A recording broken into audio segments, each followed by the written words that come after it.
Chapter 36, Lotus Vow. Princess Yasidara invited the Buddha, Kaludayi, Nagasamala, and the Queen to share a meal in her palace.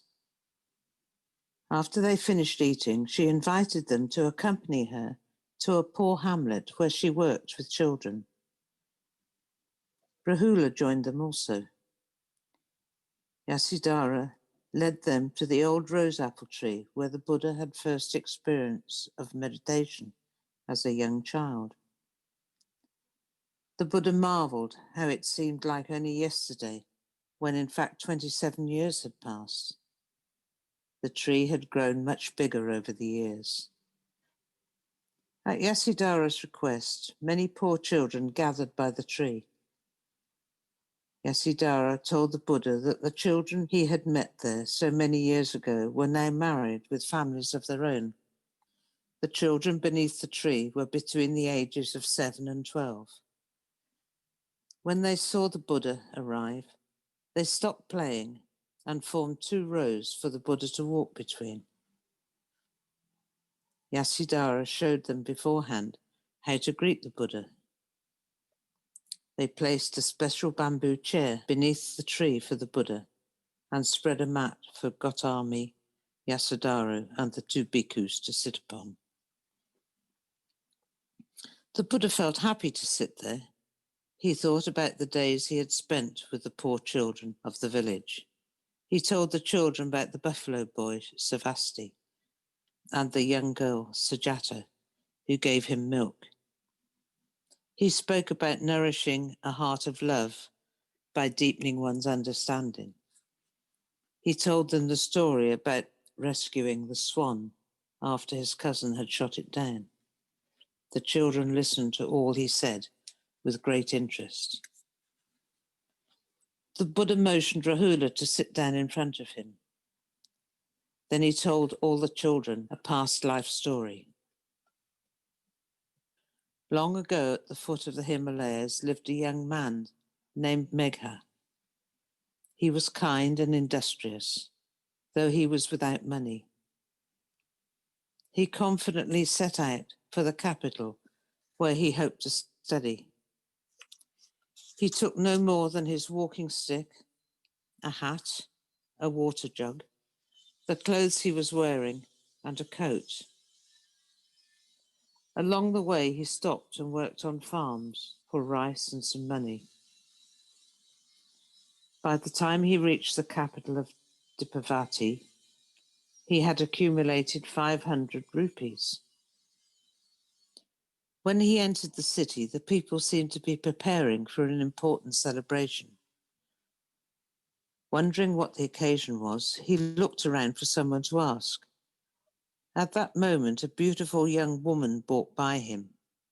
She was holding a bouquet of half-opened lotus flowers. Megha asked her, "What is the celebration today?"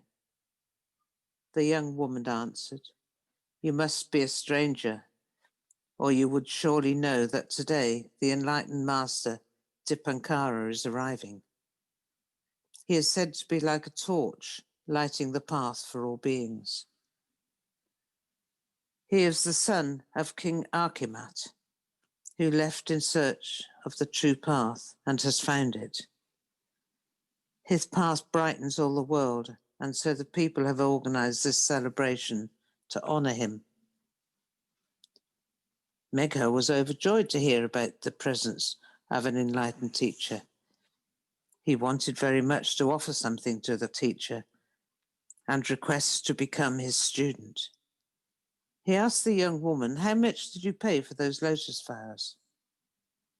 She looked at Megha and could easily see he was a bright and considerate young man.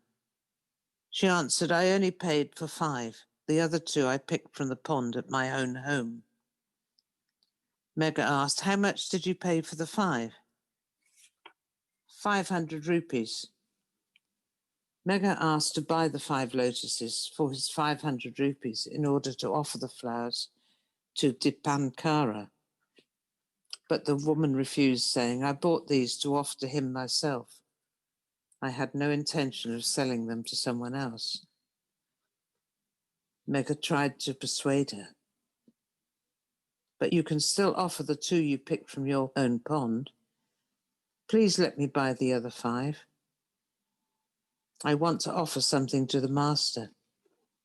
It is a rare and precious opportunity to encounter such a teacher in this life. I want to meet him and even ask to become his student. If you agree to let me buy your 5 lotus flowers, I will be grateful to you for the rest of my life.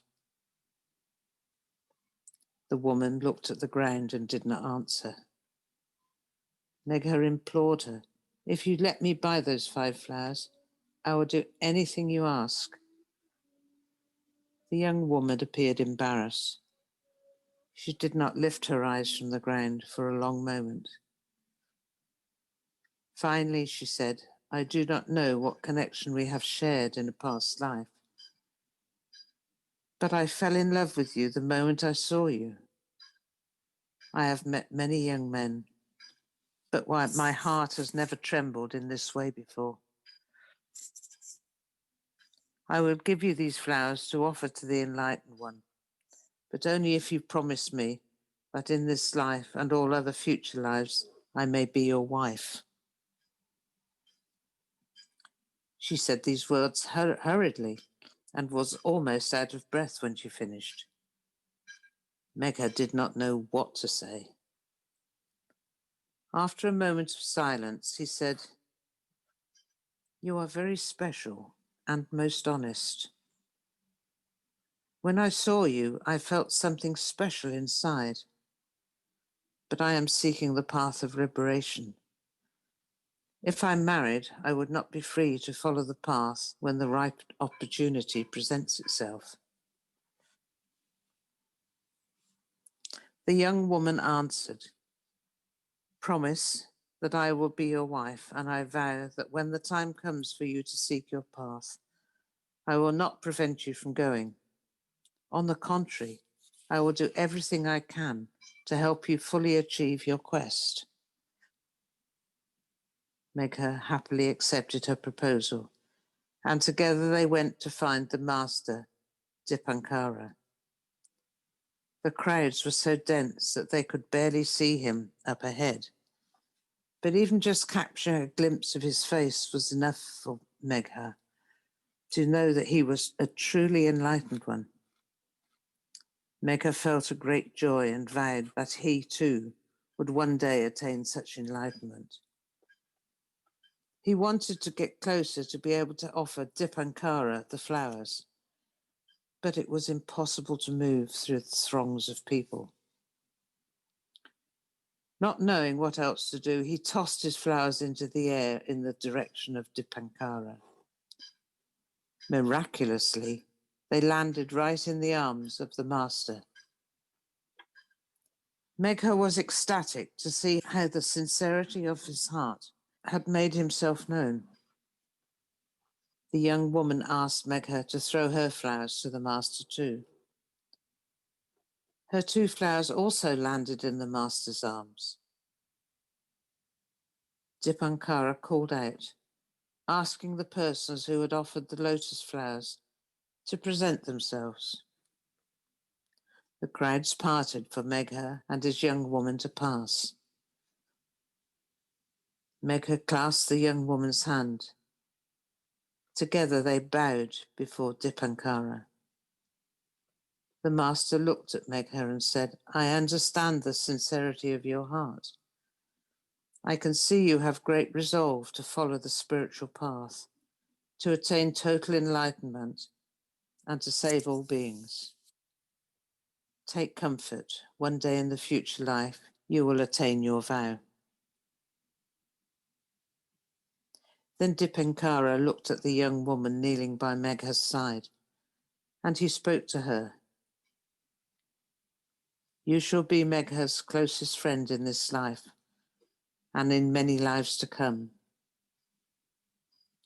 Remember to keep your promise. You will help your husband to realize his vow. Megha and the young woman were deeply moved by the Master's words.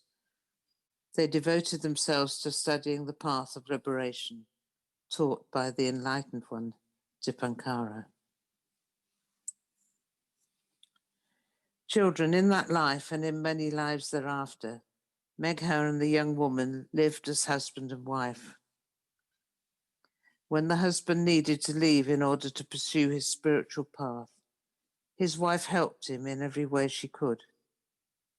She never tried to prevent him. Because of that, he felt the deepest gratitude towards her.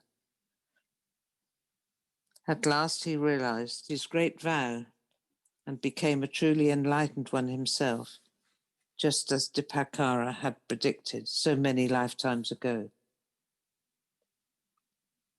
Children, money and fame are not the most precious things in life. Money and fame can fade very quickly. Understanding and love are the most precious things in life. If you have understanding and love, you will know happiness. Megha and his wife shared happiness for many lives, thanks to their understanding and love. With understanding and love, there is nothing you cannot accomplish. Yasidara joined her palms and bowed to the Buddha. She was moved to tears. She knew that although he told the story to the children, he meant it especially for her. It was his way of thanking her. Queen Prajnapati looked at her. She too understood why the Buddha had recounted this story. She placed her hand on her daughter-in-law's shoulder and said to the children, "Do you know who Megha is in this life? He is the Buddha. In this very life, he has become an enlightened one. And do you know who Megha's wife is in this life? She is none other than your own Yasidara. Thanks to her understanding, Prince Siddhartha was able to follow his path and attain awakening. We should offer thanks to Yasidara." The children had long loved Yasidara. They now turned towards her and bowed to her to express all their love in their hearts. The Buddha was deeply touched. Then he stood up and walked slowly back to the monastery with the bhikkhus, Kaludayi and Nagasamala.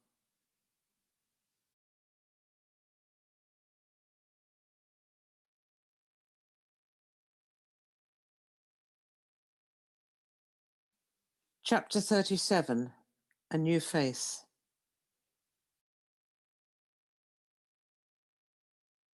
Two weeks later, King Suddhodana invited the Buddha to a private family meal at the palace. Shariputra was also invited. Queen Gautami, Yasidara, Nanda, Sundari Nanda, and Rahula were all present.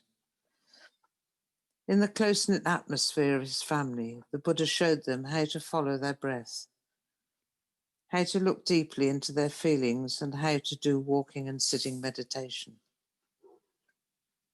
He emphasized how they could transcend the worries, frustrations, and irritations of daily life by practicing mindfulness in daily life.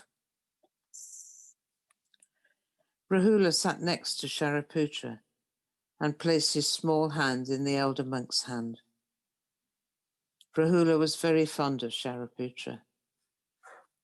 When the time came for the Buddha and Shariputra to return to the monastery, everyone walked with them to the gate. Nanda held the Buddha's bowl as the Buddha joined his palms and bowed farewell to each person. To Nanda's surprise, the Buddha did not take his bowl back. Not knowing what to do, Nanda followed the Buddha back to the monastery, waiting for the right moment to return the bowl. When they arrived at the monastery, the Buddha asked Nanda if he would like to spend a week at the monastery to enjoy a deeper taste of the life of a bhikkhu. Nanda loved and respected his elder brother, and so he agreed. It was also true that Nanda felt drawn to the calm and relaxed life of the bhikkhus he saw around him. When the Buddha asked him at the end of the week if he would like to be ordained and live as a bhikkhu for several months under the Buddha's guidance, Nanda was most willing. The Buddha asked Sariputta to give Nanda basic instructions and to ordain him as a bhikkhu. The Buddha had first consulted with his father, the king, about allowing Nanda to live as a bhikkhu for a period of time. The king agreed with the Buddha that while Nanda was a well-meaning young man, he lacked the strength of character and determination required for a future king. The Buddha said he could provide Nanda with training that would help Nanda build clarity and resolve. The king was in agreement. Less than a month passed, however, when Nanda began to pine away for his fiancée, the beautiful Jainpada Kaludayi. He tried to conceal his longing, but the Buddha saw clearly into his feelings. One day the Buddha said to Nanda, "If you want to realize your goal, you must first overcome clinging to ordinary emotions. Devote your whole self to your practice and train your mind. Only then can you become an effective leader who can serve others well." The Buddha also asked Shariputra to see that Nanda was no longer sent to do his begging in Kalani's neighborhood. When Nanda learned of this, he felt a mixture of both resentment and gratitude to the Buddha. He understood that the Buddha could see into his deepest thoughts and needs. Rahula envied his young uncle for being able to live at the monastery. He wanted to be allowed to do the same, but when he asked his mother, she patted his head and said that he must first grow much bigger before he could become a monk. Rahula asked how he could grow faster. She told him to eat well and exercise every day. One day, when she saw the bhikkhus begging close to the palace, Yasidara turned to Rahula and said, "Why don't you run down and greet the Buddha? Ask him again about your inheritance." Rahula ran downstairs. He loved his mother dearly, but he also loved his father. He had spent all his days with his mother, but had never spent even one whole day with his father. He wished he could be like Nanda and live by the Buddha's side. He ran quickly across the courtyard and out the south gate until he caught up with the Buddha. The Buddha smiled and extended his hand. Through the spring sunshine was already growing hot. Rahula felt protected by his father's shadow and love. He looked up at his father and said, "It is very cool and refreshing by your side." Yasidara watched them from the palace balcony. She knew that the Buddha had given Rahula permission to return with him to the monastery for the day. Rahula asked the Buddha, "What is my inheritance?" The Buddha answered, "Come to the monastery and I will transmit it to you." When they returned to the monastery, Shariputra shared his food with Rahula. Rahula ate in silence as he sat between the Buddha and Shariputra. He was glad to see his young uncle, Nanda. The Buddha told Rahula that he could sleep that night in Shariputra's hut. All the bhikkhus were fond of Rahula and treated him so warmly. Rahula wished he could live at the monastery forever. But Shariputra explained to him that if he wanted to stay at the monastery, he would have to become a monk. Rahula clasped Shariputra's hand and asked if he could ask the Buddha to ordain him. The Buddha nodded yes when Rahula asked him, and he instructed Shariputra to ordain the young boy. At first, Shariputra thought the Buddha was jesting, but when he saw how serious the Buddha was, he asked, "But Master, how can one so young become a bhikkhu?" The Buddha answered, "We will allow him to practice in preparation for full vows in the future. Let him take the vows of a novice for now. He can be given the task of chasing away the crows that disturb the bhikkhus during sitting meditation." Shariputra shaved Rahula's head and gave him the 3 refuges. He taught Rahula 4 precepts. Do not kill. Do not steal. Do not speak falsehoods. And do not drink alcohol. He took one of his own robes and cut it down to size for Rahula. He showed Rahula how to wear it and how to hold the bowl for begging. Rahula looked just like a miniature bhikkhu. He slept in Shariputra's hut and went begging with him each day in the small hamlets that bordered the monastery. Although the older bhikkhus ate only 1 meal a day, Shariputra feared Rahula would lack adequate nutrition for his growing body. So he let the boy eat an evening meal too. Lay disciples remembered to bring milk and extra food for the little monk. When the news that Rahula had shaved his head and put on bhikkhu's robes reached the palace, it caused King Suddhodana to become very upset. Both the king and queen missed Rahula terribly. They had expected him to visit the monastery for just a few days and then return to the palace. They hadn't dreamt he might remain in the monastery as a novice. They were lonely without their grandson. Yasidara felt a mixture of sadness and happiness. Though she missed her son intensely, she was comforted to know he was now close to his father after not seeing him for so many years. One afternoon, the king mounted his royal carriage with Queen Gautami and Yasidara and paid a visit to the monastery. They were met by the Buddha. Nanda and Rahula came out to greet them too. In his excitement, Rahula ran to his mother and Yasidara embraced her son warmly. Then Rahula hugged both his grandparents. The king bowed to the Buddha and then said rather reproachfully, "I suffered unbelievably when you abandoned home to become a monk, not long ago. Nanda left me as well. It is too much to bear to lose Rahula. For a family man like myself, the bonds between father and son and grandfather and grandson are very important. The pain I felt when you left was like a knife cutting into my skin. After cutting into my skin, the knife cut into my flesh. After cutting into my flesh, the knife has cut clear into the bone.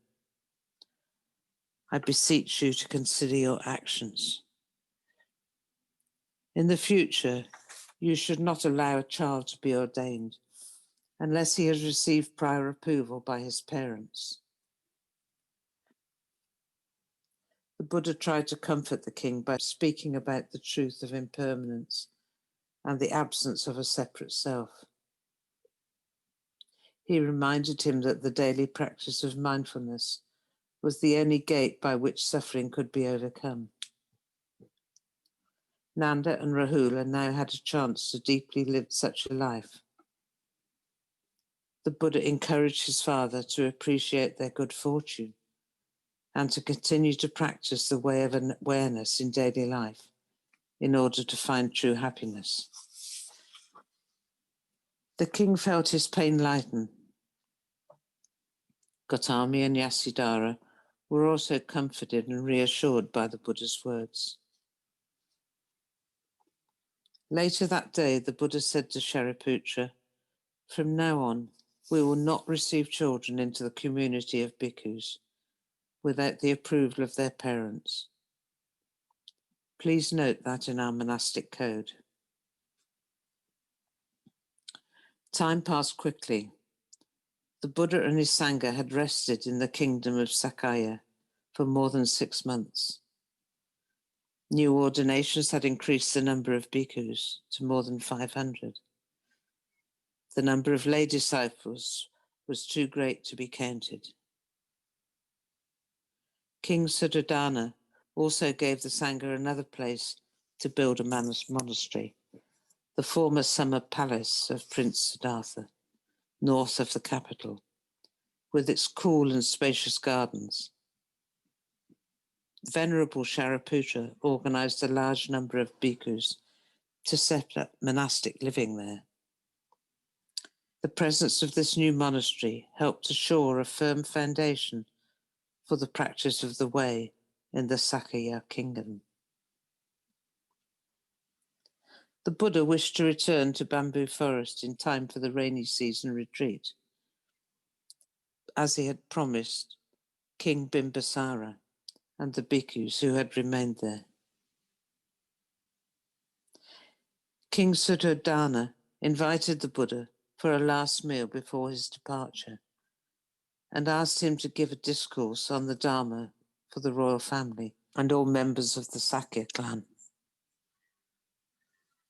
The Buddha used this occasion to speak about applying the way to political life. He said the way could illuminate the realm of politics, assisting those involved in governing the kingdom to bring about social equality and justice. He said that if you practice the right way, you will increase your understanding and compassion and better serve the people. You will find ways to bring about peace and happiness without depending on violence at all. You do not need to kill, torture, or imprison people, or confiscate property. This is not an impossible ideal, but something which can be actually realized. When a politician processes enough understanding and love, he sees the truth about poverty, misery, and oppression. Such a person can find the means to reform the government in order to reduce the gap between rich and poor and cease the use of force against others. My friends, political leaders and rulers must set an example. Don't live in the lap of luxury because wealth only creates a greater barrier between you and the people. Live a simple, wholesome life, using your time to serve the people rather than pursuing idle pleasures.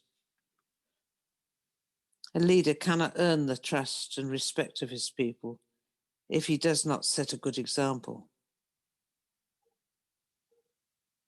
If you love and respect the people, they will love and respect you in return. Rule by virtue differs from rule by law and order. Rule by virtue does not depend on punishment. According to the way of awakening, true happiness can only be attained by the path of virtue. King Suddhodana, all those present listening initially to the Buddha, Prince Drondan Raja, the Buddha's uncle, and the father of Devata and Ananda, said, "Rule by virtue, as you have described it, is truly beautiful. But I believe that you alone possess the character and virtue needed to realize such a path. Why don't you stay at Kapilavattī and help create a new form of government right here in Sakya Kingdom, which will bring peace, joy, and happiness to all the people?" King Suddhodana added, I am old. If you agree to remain, I will gladly abdicate the throne in your favour. With your virtue, integrity, and intelligence, I am sure all the people will stand behind you. Before long, your country would prosper as it never has before. The Buddha smiled and did not speak right away. Looking kindly at his father, he said, Father, I am no longer the son of one family, one clan, or even one country. My family is now all beings.